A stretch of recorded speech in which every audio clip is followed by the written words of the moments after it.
literary agent. So there it is, in cold print, the plain, unadorned phrase that will one day become unarguably true. It's not given to everyone to read of his own death, let alone when announced in passing in such a matter-of-fact way. As I write, in the dying months of the year 2008, having just received this reminder note from the future, that future still contains the opening of the exhibition and the publication of this memoir. But the exhibition and its catalogue references also exemplify still vital elements of my past. And now, rather abruptly, between the idea and the reality, between the motion and the act, falls the shadow. T.S. Eliot's hollow men do not constitute my cohort, or so I hope, even though one might sometimes wish to be among the Stoics who have crossed with direct eyes to death's other kingdom. The fact is that all attempts to imagine one's own extinction are futile by definition.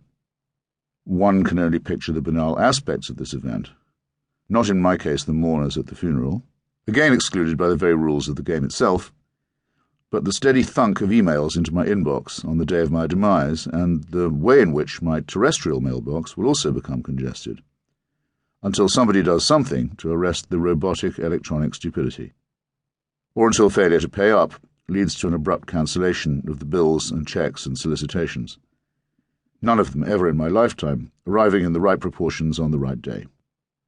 May it be that I gain a lifetime subscription to Face, and that this goes on forever, or do I mean to say for all eternity?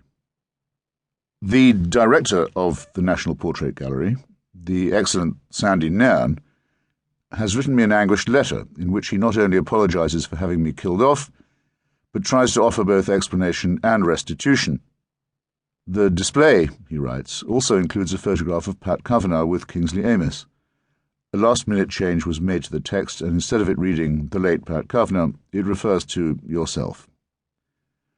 This kindly meant missive makes things more poignant and more eerie rather than less. I have just opened a letter from Pat Kavanagh's husband, Julian Barnes, in which he thanks me for my note of condolence on her sudden death from cancer of the brain. I had also congratulated him on the vast critical success of his recent meditation on death, sardonically titled "Nothing to be Frightened of," which constituted an extended reflection on that undiscovered country. In my letter to Julian, I praised his balance of contrast between Lucretius, who said that since you won't know you're dead, you need not fear the condition of death, and Philip Larkin, who observes in his imperishable Aubade that this is exactly the thing about the post-mortem condition that actually does and must make one afraid. The sure extinction that we travel to, and shall be lost in always, not to be here, not to be anywhere. And soon, nothing more terrible, nothing more true, and specious stuff that says no rational being can fear a thing it will not feel, not seeing that this is what we fear. So it is at once a small thing and a big thing that I should have earned those transposed words "the late," which had belonged editorially to Julian's adored wife and then became accidentally adhered to myself. When I first formed the idea of writing some memoirs, I had the customary reservations about the whole conception being perhaps too soon. Nothing dissolves this fusion of false modesty and natural reticence more swiftly than the blunt realization that the project could become, at any moment, ruled out of the question as having been undertaken too late. But we are all dead men on leave, as Eugene Levinet said at his trial in Munich for being a revolutionary after the counter-revolution of 1919. There are still those, often in India for some reason, who make a living claiming land rents from the deceased.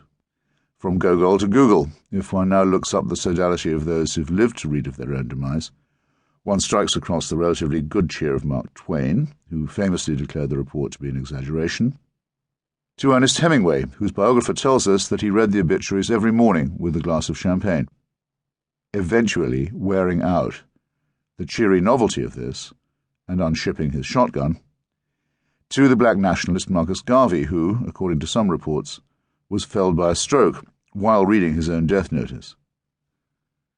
Robert Graves lived robustly for almost 7 decades, after being declared dead on the Somme.